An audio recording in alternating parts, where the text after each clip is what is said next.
Bonjour et bienvenue à Regard sur l'Afrique, votre émission qui tente de démystifier l'histoire de l'Afrique depuis les débuts jusqu'à aujourd'hui.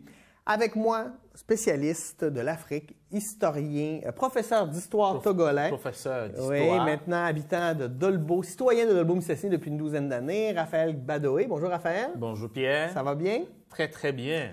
Avant de commencer, on va parler de tes sources parce que c'est important de savoir qu'on n'invente pas tout ça et qu'on se base sur un ouvrage majeur, en fait, qui est Histoire générale de l'Afrique. Histoire générale de l'Afrique, publiée par l'UNESCO en 9 volumes. Il y a plusieurs volumes, donc ça continue toujours.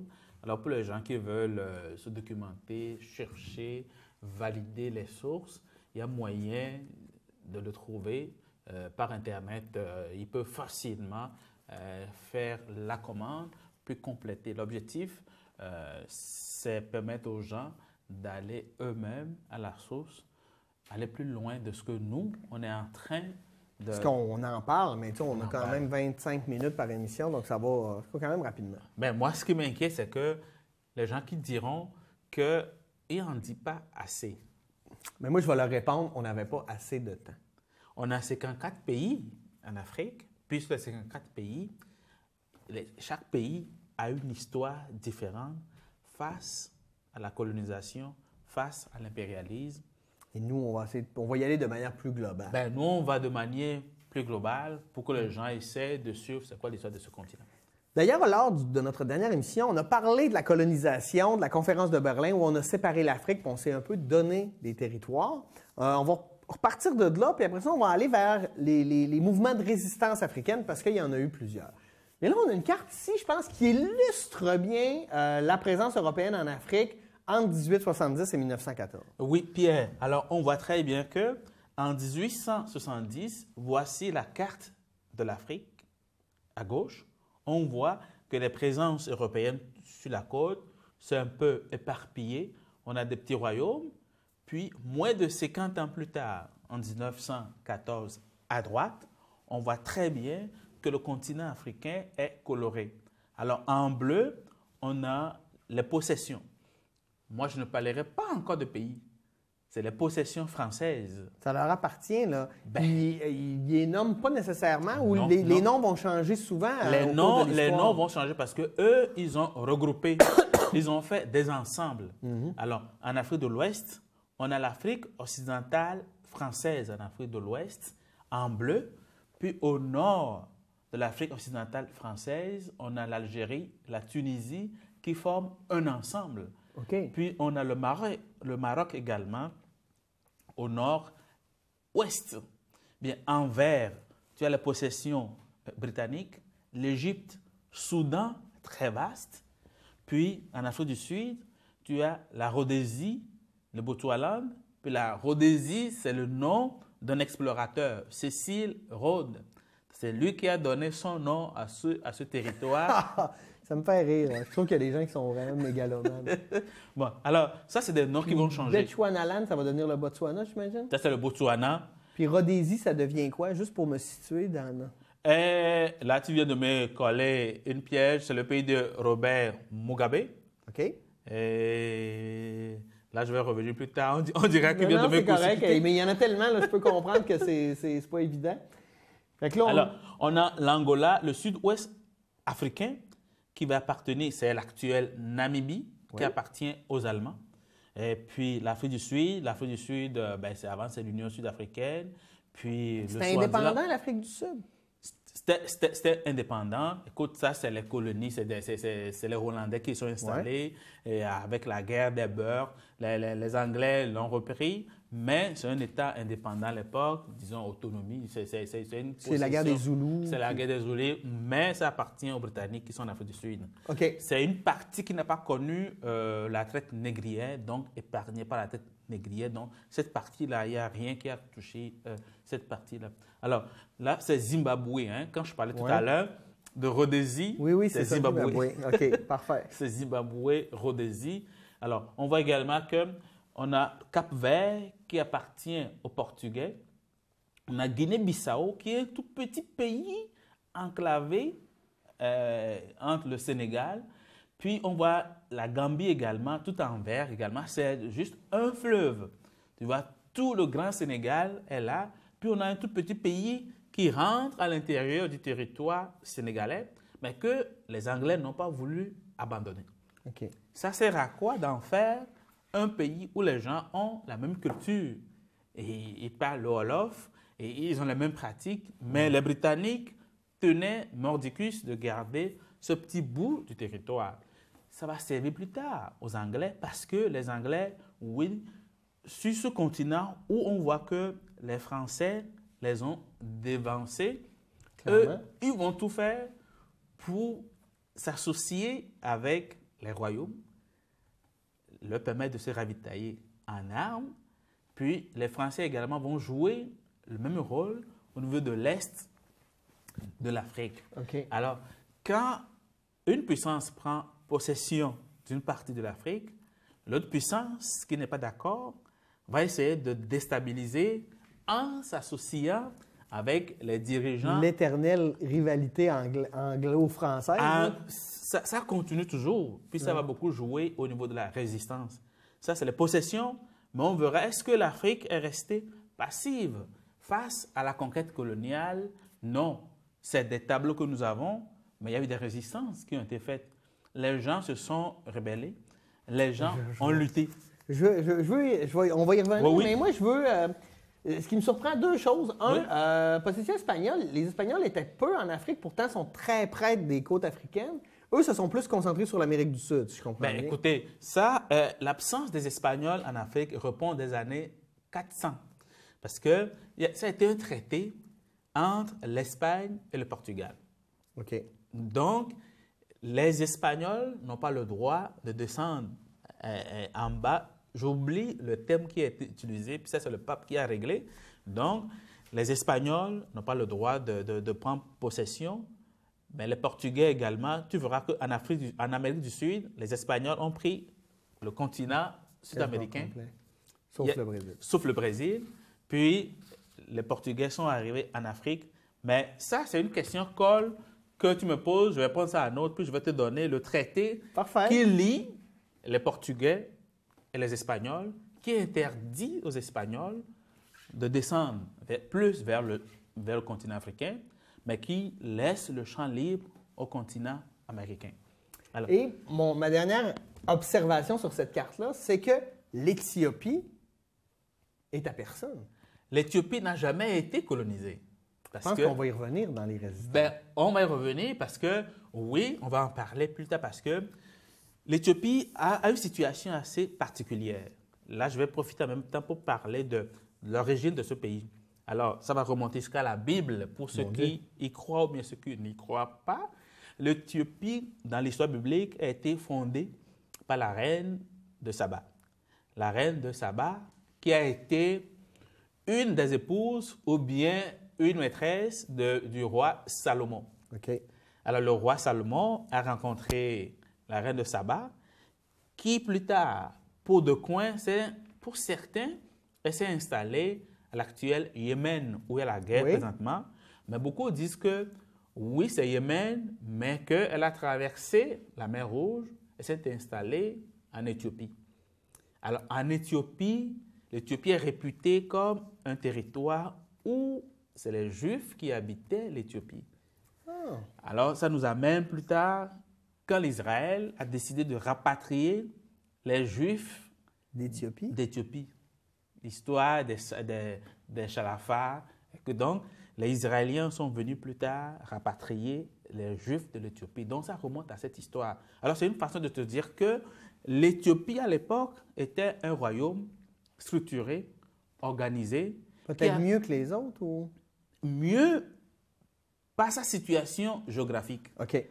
À cause de la côte Est, l'Éthiopie avait des relations déjà avec les Anglais, les Français, mais ce territoire-là va être toujours convoité par une puissance, l'Italie, qui va être battue. Ça, on va en parler au niveau de la résistance. Okay. Mais je suis allé trop loin dans l'explication. C'est extraordinaire. Mais c'est juste pour mettre la situation de l'Éthiopie. Mais il y a deux États qui n'ont pas été colonisés, qui n'ont pas été pris dans l'engrenage de la colonisation. C'est l'Éthiopie L'Éthiopie, puis le Libéria.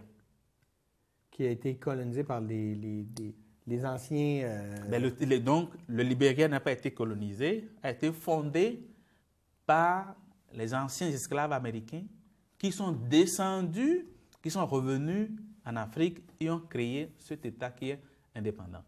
Donc, ils avaient l'appui des États-Unis. Ouais. Donc, c'est les Noirs américains qui sont revenus en Afrique puis qui ont créé cet État. D'où la présence, entre guillemets, des Américains également sur la côte ouest africaine.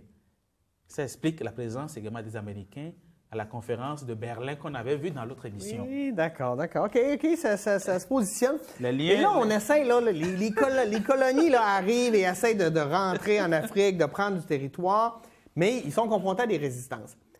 Deux questions. Pourquoi on résiste? Parce qu'on sent que peut-être... Bon, la réponse est assez simple, mais je pose quand même la question. Et surtout, comment on va résister? Bien. Alors, on avait également vu, je vais toujours faire un petit retour en arrière pour expliquer d'où on est parti. On avait déjà des États centraux un peu partout en Afrique, oui. Même si on peut les appeler des petits États, on avait déjà des royaumes qui existaient avant, mais qui ont été traversés par des explorateurs. Les gens connaissent l'existence de ces royaumes. Puis, c'est des gens qui sont déjà organisés, structurés. La technologie n'est pas très bien avancée. On s'entend là-dessus. L'Europe a l'avance de la technologie. Ils sont armés. La révolution industrielle, ils sont bien préparés à affronter n'importe quelle armée. Alors, ces pays voient l'arrivée de leurs anciens partenaires commerciaux. Les Français, c'était des anciens partenaires commerciaux, mais maintenant, ce n'est plus le petit comptoir. Mais c'est une armée qui s'installe dans ces ports, dans ces forts, dans ces comptoirs, mais qui décide d'aller à l'intérieur des terres et prendre possession de leur territoire.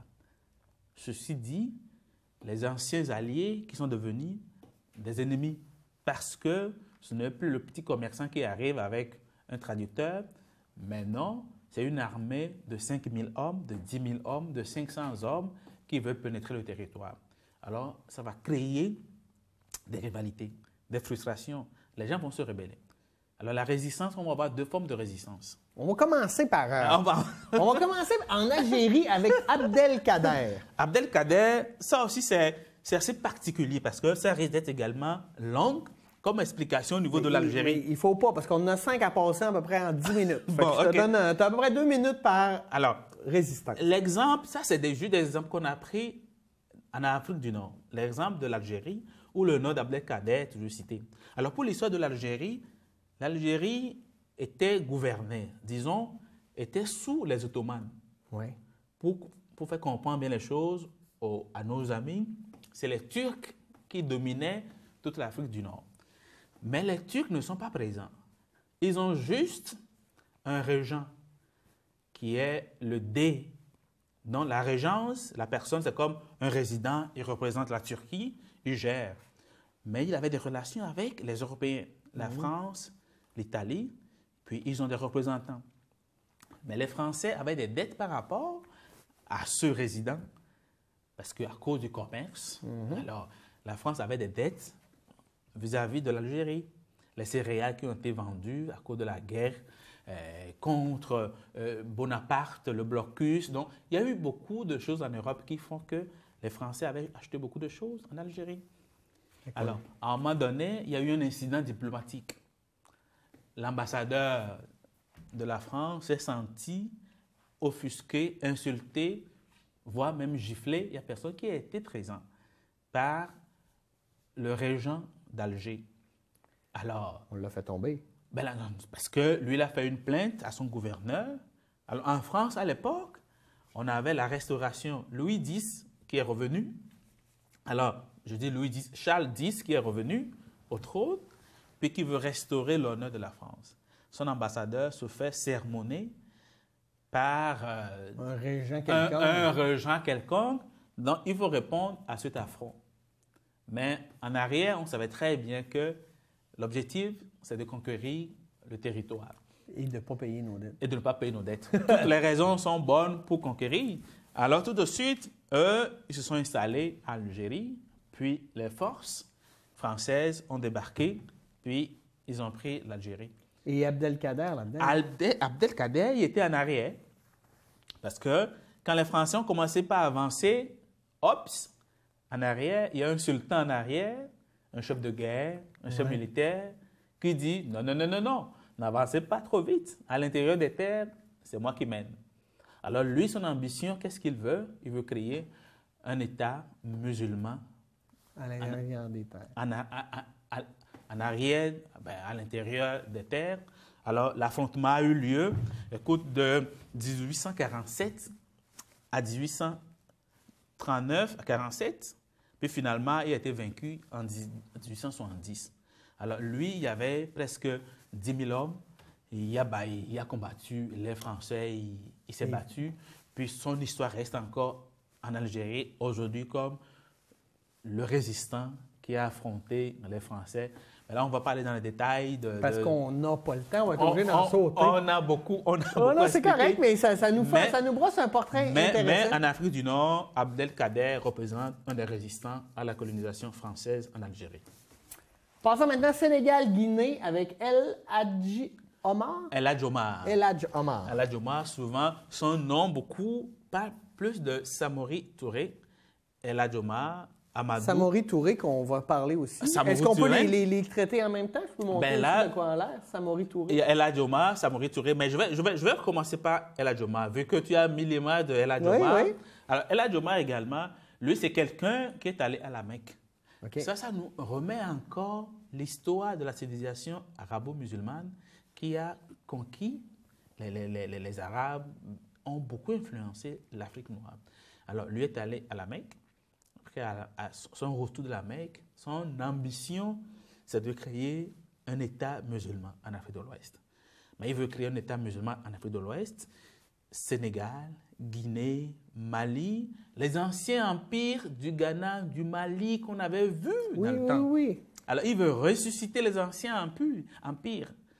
Mais face à lui, on a les Français qui sont déjà à la côte, 1870, qui veulent également rentrer à l'intérieur des terres. Ils vont s'affronter quelque part. Les Français veulent monter. Lui également, il avait l'ambition de créer un État musulman en Afrique de l'Ouest. La guerre également a éclaté. El Hadji Omar contre les Français. Ça n'a pas été facile en 1850. Finalement, il est mort. Comment? On ne le sait pas. On sait très bien qu'il a disparu à un moment donné au cours des combats. Puis c'est son fils, Amadou, qui a repris le combat du père. OK. Alors, Amadou, lui aussi, il a combattu les Allemands, les Français, pardon, mais il a fini toujours par signer un traité de paix avec... Parce qu'il était plus fort, il avait été mieux armé, mieux équipé. Mais les Français, nous ne l'oublions pas. La technologie, on avait les mitrailleuses, les fusils que les Français avaient étaient beaucoup plus performants par rapport à ce que les Africains avaient. Mais chose intéressante, tout ce que je vais citer comme résistance, c'est beaucoup plus en Afrique de l'Ouest. Parce que l'Afrique de l'Ouest était beaucoup plus en contact avec les Européens. Alors, les armes que ces souverains avaient en Afrique de l'Ouest, ce n'est pas l'intermédiaire des Sierra Leonais, des Libériens, disons les Britanniques. Donc, quelque part, c'est les Britanniques qui réussissaient à vendre des armes à ces royaumes. Pour qu'ils se battent entre eux. Qu'ils soient capables... Qui essaient d'ébranler un peu l'Empire français parce que ça lui ferait de la place. Écoute, non, c'est ce que les Britanniques ont toujours fait. Oui, mais on fait encore ça aujourd'hui. Les grandes puissances font encore ça dans les petits conflits dans le monde. Écoute, ça continue aujourd'hui parce que les Britanniques, avec l'expérience des États-Unis, les Britanniques, pour occuper un territoire, ne vont plus envoyer une armée. Ils vont passer par des hommes d'affaires, des commerçants, des compagnies. C'est des compagnies qui vont aller prendre possession des territoires au nord de l'Angleterre. Mais la France, elle envoie son armée pour aller combattre. Donc, les affrontements, les résistances, la plupart des résistances, c'est par rapport à la France qu'on a eu de vraies bagarres. Mais par rapport aux Anglais, ils ont réussi. Ils nourrissaient la résistance. Ils nourrissaient la résistance. Puis les compagnies essayaient d'utiliser les souverains qui sont en place pour devenir des conseillers, mais économiquement, ils exploitent la ressource, mais la gestion du pays, on le laisse au souverain qui est en place. Alors, là, ça nous amène à Samori Touré. Samori Touré, pour Samori Touré, écoute, là, je vais comme ramener un peu à l'actualité. Tiken Jah Fakoly, oui. Alpha Blondy. Dans leurs chansons, ils ont toujours parlé de Samori Touré. Si tu fais attention à leurs chansons, tout le monde va dire Samori Touré. C'est qui Samori Touré? C'est un grand résistant à l'avancée des Français. Lui également, son rêve, il faisait partie des généraux de l'ancien souverain El Hadj Omar. OK. Alors, lui, après la déconfiture de cette armée, écoute, lui, il a voulu également reformer un État digne de ce nom. Mais les Français sont déjà Côte d'Ivoire, Sénégal, Guinée, puis ils ne vont pas aimer qu'un autre souverain essaie de reconstruire. Alors, lui, il a réussi à amasser jusqu'à 10 000 hommes armés. Puis lui, c'est lui qui a le plus bénéficié du conseil des Britanniques, qui l'ont très bien armé. Mais la guerre a duré pendant longtemps. Il a capitulé plus tard. Mais, écoute bien, dans les documents que moi j'ai lus, c'est 30 000 hommes qu'il a réussi à rassembler, bien armés. Donc, il a créé du tort aux Français, puis il a mis en place une technique de la terre brûlée. Qui est une technique qui se lave. Oui, écoute, quand il prend, avant de partir, il brûle tout, détruit tout. Donc, les Français arrivent. Il ne reste plus rien, ils ne peuvent pas se ravitailler. Il n'y a plus rien. Donc, lui, c'est ça qui fait qu'il a fait très mal aux Français. Quand il va capituler, en 1898, ils vont le déporter au Gabon. Puis c'est au Gabon qu'il va mourir. Il va mourir au Gabon, en exil.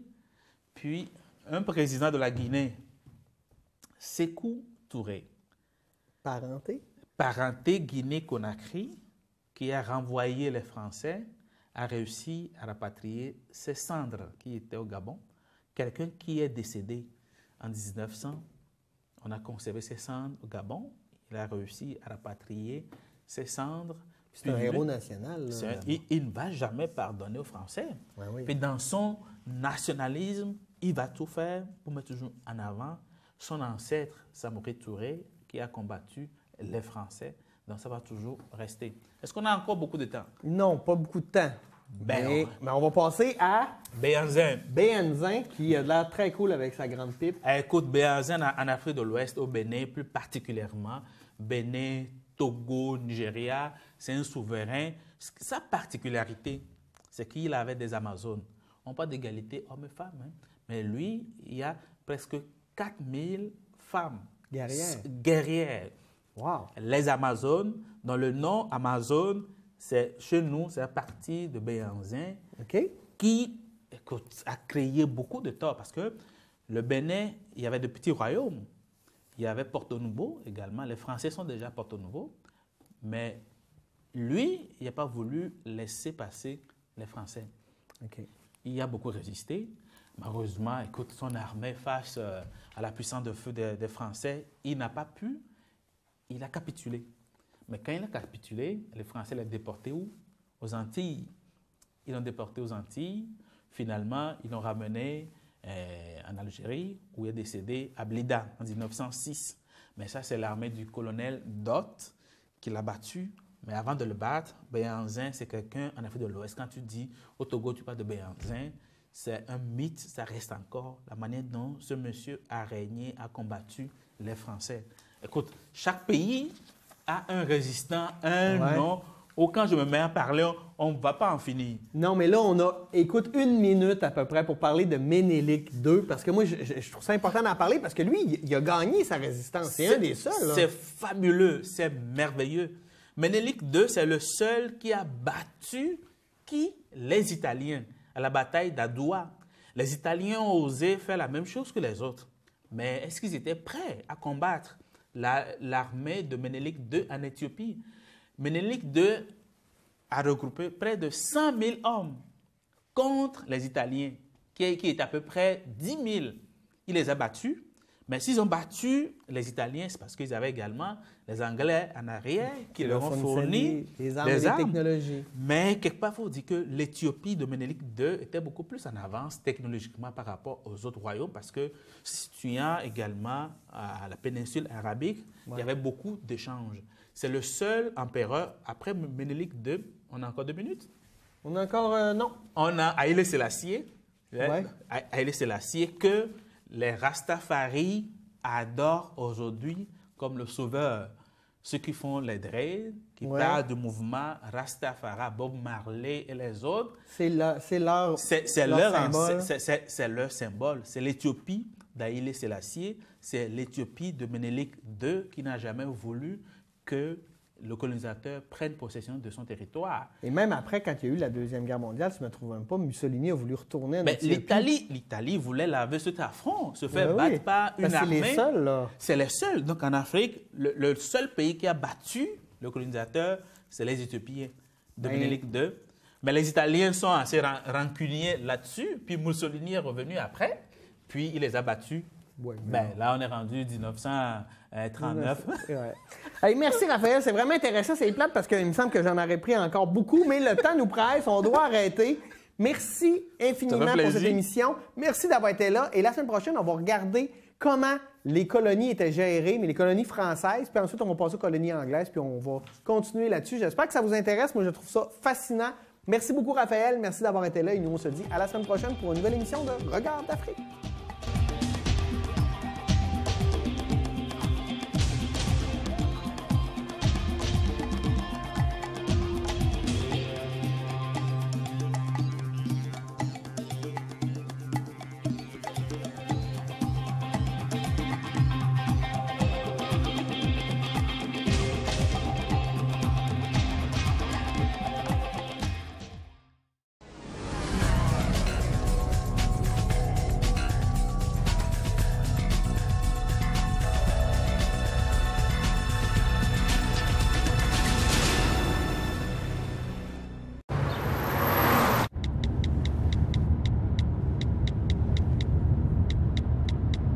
Je suis pas censé faire ça, mais je peux pas m'empêcher de texter.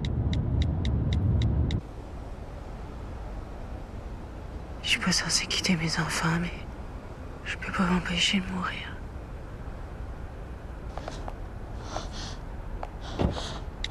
S'il vous plaît, empêchez-vous de texter.